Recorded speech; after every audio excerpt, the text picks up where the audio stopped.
سلام به همگی. امروز قراره با هم شیرجه بزنیم توی دل یکی از تأثیرگذارترین کتاب‌های چند سال اخیر، عادت‌های اتمی نوشته جیمز کلیر. این کتاب در واقع یه نقش راهه برای هر کسی که میخواد بفهمه چطور تغییرات خیلی خیلی کوچیک میتونن زندگی ما رو به شکل باور نکردنی متحول کنن. پس بیایید معطل نکنیم و بریم سر اصل مطلب. داستان از یه جای خیلی تکان دهنده شروع میشه، از زندگی خود نویسنده. تصور کنید جیمز کلیر یه نوجوانه که عاشق بیسباله و یه روز وسط بازی یه چوب بیسبال ول میشه و با تمام قدرت میخوره توی صورتش. چندین جای صورتش میشکنه، مغزش آسیب جدی میبینه و واقعا فاصله‌ای با مرگ نداشت. خب اینجوری نبود که یهوی معجزه بشه و همه چی درست شه. اصلاً بهبودی اون یه فرایند خیلی کند بود که روی عادتهای خیلی خیلی کوچیک بنا شد. به جای اینکه به اهداف بزرگ و ترسناک فکر کنه، اومد روی کارهای ساده تمرکز کرد. کارهایی مثل این که هر شب سر وقت بخوابه، اتاقش همیشه مرتب باشه و هر روز یکم ورزش کنه. همین کارهای کوچیک بودن که انگار دوباره فرمون زندگی رو دادن دستش و پایه اصلی ایده های کتابش شدن. و همین داستان شخصی ما رو مستقیم میرسونه به قلب کتاب. قدرت باور نکردنی بهبودهای کوچیک اما مداوم. ایده‌ای که نه فقط زندگی یه نفر بلکه سرنوشت یه تیم ورزشی کامل رو هم میتونه از این رو به اون رو کنه. بذارید یه داستان فوق‌العاده براتون تعریف کنم. برای نزدیک به 100 سال تیم دوچرخه سواری بریتانیا یه تیم کاملا معمولی و حتی ضعیف بود. یعنی در حدی که یه شرکت معتبر دوچرخه سازی حاضر نشد بهشون دوچرخه بفروشه، چون میگفتن اگه اینا از دوچرخه‌های ما استفاده کنن آبروی برند ما میره. تا اینکه سال 2003 یه نفر به اسم دیو بریلزفورد شد مدیر جدیدشون و همه چیز رو زیر و رو کرد. استراتژی بریلزفورد چی بود؟ یه ایده به ظاهر ساده ولی واقعاً انقلابی به اسم تجمیع سودهای حاشیه‌ای. یعنی چی؟ یعنی بیایم توی هر چیزی که به کارمون مربوط میشه فقط و فقط 1% بهتر بشیم. فقط 1%. ایده اینه که جمع شدن این همه بهبود کوچیک کنار هم یه نتیجه فوق‌العاده بزرگ میسازه. و قسمت باحال ماجرا اینجاست که ببینید این بهبودهای 1% چیا بودن ها؟ فکر نکنید فقط چیزای مشخص مثل بهتر کردن صندلی دوچرخه بودا. نه، اونها به جزئیاتی فکر کردن که به عقل هیچ کس نمیرسید. مثلا یه جراح استخدام کردن که فقط به دوچرخه سوارا یاد بده چطوری درست دستاشونو بشورن که سرما نخورن، یا برای هر ورزشکار جداگانه دنبال بهترین بالش و تشک گشتن که بهترین خواب رو داشته باشه. حتی اومدن داخل کامیون تیم رو سفید کردن که کوچکترین ذره گرد و خاکی که میتونه روی عملکرد دوچرخه تأثیر بذاره رو ببینن. فکرشو بکنید. خب نتیجه همه وسواس و دقت چی شد؟ باور نکردنی بود. فقط 5 سال بعد توی المپیک پکن این تیم 60% مدال‌های طلا رو به معنای واقعی کلمه درو کرد. یه آمار بگم، بین سال 2007 تا 2017 این تیم 188 تا قهرمانی جهان، 66 تا طلای المپیک و 5 تا قهرمانی تور د فرانس رو برد. این یه تحول کامل بود، فقط با تمرکز روی بهتر شدن‌های 1%. خب تا اینجا از قدرت کارهای کوچیک گفتیم. حالا بریم سراغ یه ایده که به نظر من عمیق‌ترین بخش کتابه. یه جایی که کلیر میگه ما کلاً داریم مسیر تغییر و اشتباه میریم، چون روی چیز اشتباهی تمرکز کردیم. ما روی نتیجه تمرکز میکنیم، در حالی که باید روی هویتمون کار کنیم. ببینید نکته کلیدی اینجاست. هدف نباید کم کردن 10 کیلو وزن باشه. هدف باید تبدیل شدن به یه آدم سالم باشه. این دوتا خیلی با هم فرق دارن. وقتی شما هویت خودتون رو تغییر میدید، رفتارها و عادتهاتون خود به خود دنبالش میان تا با اون هویت جدید هماهنگ بشن.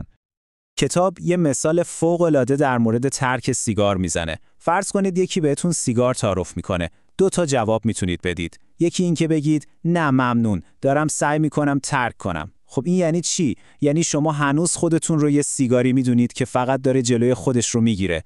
اما جواب دوم چیه؟ نه ممنون، من سیگاری نیستم. این یعنی هویت شما عوض شده. سیگار کشیدن دیگه جزئی از شخصیت شما نیست. همین تغییر ساده توی جمله یه دنیا تفاوت ذهنی ایجاد میکنه. این جمله چکیده این بحثه. فکرشو بکنید، هر کاری که میکنید انگار دارید یه رأی میدید. هر بار که کفش ورزشی پاتون میکنید و میرید بیرون، دارید به هویت ورزشکار رأی میدید. هر بار که یه صفحه می‌نویسید به هویت نویسنده رأی میدید. با تکرار این رأی هاست که اون هویت جدید برای شما واقعی و واقعی‌تر میشه. خیلی خوب، تئوری بسته، بریم سراغ نقشه راه عملی. جیمز کلیر یه جعبه ابزار خیلی ساده ولی فوق‌العاده قدرتمند به ما میده که بهش میگه 4 قانون تغییر رفتار. این 4 تا قانون در واقع الفبای ساختن عادت‌های خوب و ترک کردن عادت‌های بده. قانون‌ها اینان: آشکارش کن، جذابش کن، آسانش کن و رضایت بخشش کن. برای ساختن یه عادت خوب باید این 4 تا کار رو انجام بدید. برای ترک یه عادت بد دقیقاً برعکس، نامرئی، غیر جذاب، سخت و ناراحت کنندش کنید. حالا بریم تک تکشون رو سریع باز کنیم. قانون اول، آشکارش کن. مغز ما مثل یه راداره که دائم داره محیط اطراف رو برای پیدا کردن سرنخ‌ها و نشانه‌ها اسکن میکنه. پس اگه میخوای یه عادت خوب بسازی، باید سرنخ‌هاش رو بذاری جلوی چشمت. میخوای میوه بیشتر بخوری، سیب‌ها رو نذار ته یخچال، یه ظرف خوشگل بذارشون روی میز آشپزخونه. میخوای ساز بزنی، گیتارت رو نذار تو کمد، بذارش وسط اتاق. به همین سادگی. یه مثال صنعتی خیلی جالب هم هست. توی سیستم راه آهن ژاپن، اپراتورهای قطار یه کار خیلی ساده ولی مؤثر میکنن. وقتی به یه سیگنالی میرسن، فقط نگاهش نمیکنن، با انگشت بهش اشاره میکنن و وضعیتش رو با صدای بلند میگن. مثلا چراغ سبز. همین کار ساده، یعنی تبدیل یه عمل ناخودآگاه به یه کار آگاهانه، خطاهای اونها رو تا 85% کم کرده. ببینید چقدر آشکار کردن یه نشونه میتونه قدرتمند باشه. قانون دوم، جذابش کن. خب مغز ما عاشق پاداش و لذته، دنبال دوپامینه. ما میتونیم از این قضیه به نفع خودمون استفاده کنیم. چطوری؟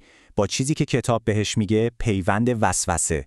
یعنی یه کاری که باید انجام بدی رو بچسبونی به یه کاری که دوست داری انجام بدی. مثلا با خودت قرار بذار: بعد از اینکه باشگاه رفتم اجازه دارم قسمت جدید سریالم رو ببینم. قانون سوم، آسانش کن. بیایید با خودمون رو راست باشیم. ما ذاتاً موجودات تنبلی هستیم. همیشه دنبال راه ساده تریم. خب به جای جنگیدن با این طبیعتمون باید ازش استفاده کنیم. یعنی تا میتونیم سختی شروع یک کار رو کم کنیم. میخوای فردا صبح ورزش کنی؟ از امشب لباسات رو بذار کنار تختت. کفشات رو بذار دم در. کاری کن که شروع کردنش از شروع نکردنش راحت تر باشه. و اینجا یه تکنیک طلایی داریم به اسم قانون 2 دقیقه‌ای. ایده اینه که هر عادت جدیدی رو که شروع می‌کنی، باید انجام دادنش کمتر از 2 دقیقه طول بکشه. هدف خوندن کتاب قبل از خواب نیست. هدف خوندن 1 صفحه است. هدف ورزش کردن نیست. هدف پوشیدن لباس ورزشی است. میدونی چرا؟ چون سخت‌ترین قسمت هر کاری شروع کردنشه. وقتی سد شروع کردن رو بشکنید، ادامه دادنش خیلی راحت‌تر میشه. و قانون چهارم و آخر، رضایت بخشش کن. این قانون چرخه رو کامل میکنه. ببینید مغز ما برای پاداش فوری سیمکشی شده. پاداش‌های بلند مدت رو خیلی درک نمیکنه. مشکل عادت‌های خوب دقیقاً همینه. شما امروز ورزش میکنید ولی نتیجهش رو ماها بعد میبینید. راه حل چیه؟ باید یه جوری رضایت آنی و فوری برای خودتون دست و پا کنید. یه چیزی که به مغزتون بگه آفرین، این کار خوب بود، دوباره تکرارش کن. یه داستان عالی توی کتاب هست در مورد یک کارگزار بورس تازه کار که باید روزی 120 تا تلفن به مشتری‌ها میزد. کار خیلی خسته کننده نه؟ اون چیکار کرد؟ 2 تا شیشه گذاشت روی میزش. توی یکی 120 تا گیره کاغذ ریخت. هر بار که یه تلفن میزد، یه گیره رو از شیشه پر برمی‌داشت و مینداخت توی شیشه خالی.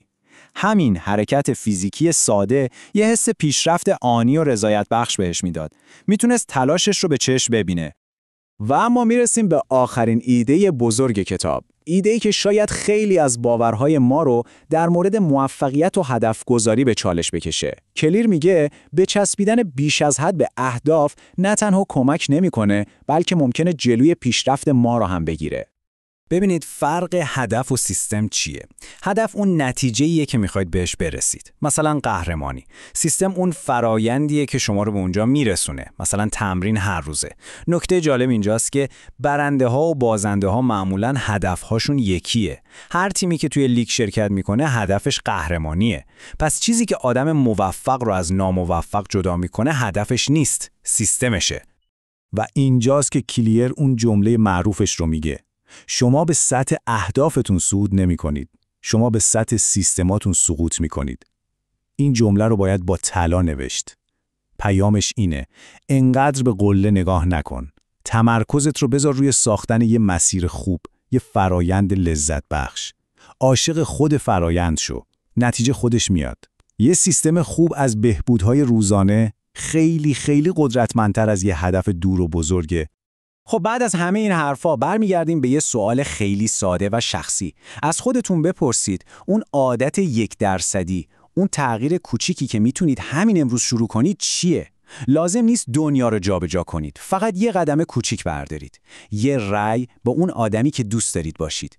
این اولین قدم رو بردارید. انتخاب با شماست.